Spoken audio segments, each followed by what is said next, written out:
The title of my inquiry project is Barriers to Implementing Risky Play in Early Childhood Education, otherwise known as ECE. Inspiration for this project came from two altercations I had recently with a parent and administrator, where children's development was seemingly taking a backseat to the tiny chance of injury.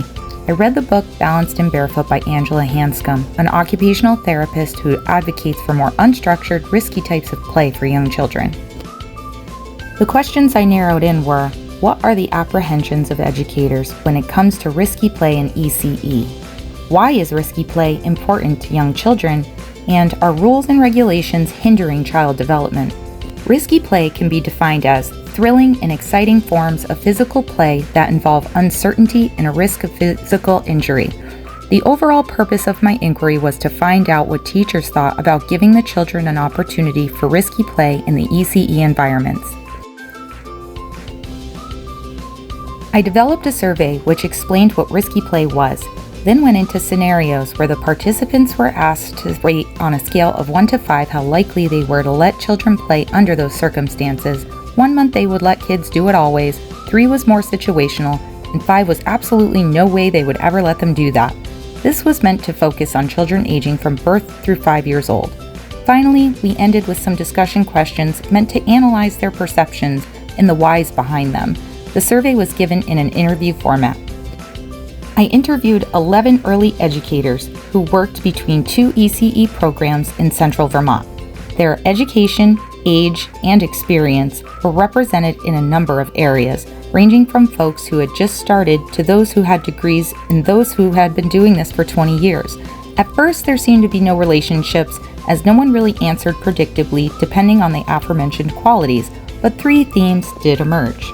The first was the abilities of children. Oh, so many teachers stated in many circumstances that their tendency to let children do activities listed depended on the child. These are the results from the infant category. The brown is the ones, and most teachers were more likely to let children experience the activities, with only a few, represented by blue, who would absolutely not. The yellow is the situational, the depends on the kid responses.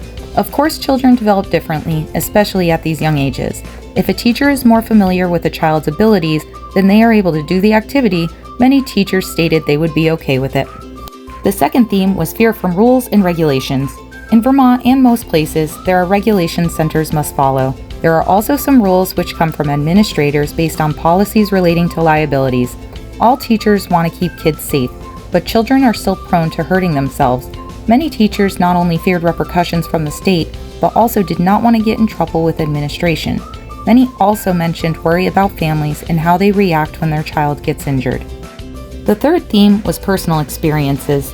Many participants shared stories about how they were hurt as children under certain circumstances, and therefore were scared to put their children in those positions.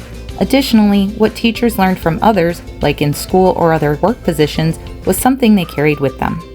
Initially, I had really wanted administrators and families to also share their perspectives, but they became too far outside my scope for this project. There are just so many different avenues to take this, and I believe fully understanding the perspectives from all involved would give a better picture of what to do for next steps.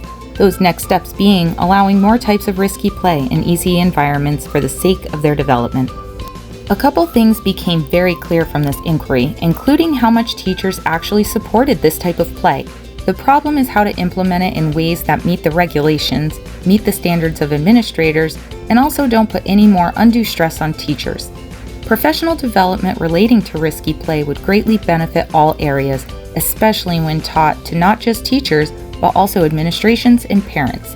There is a big shift that needs to happen in ECE to meet the needs of this next generation. I think this is a big piece of the puzzle.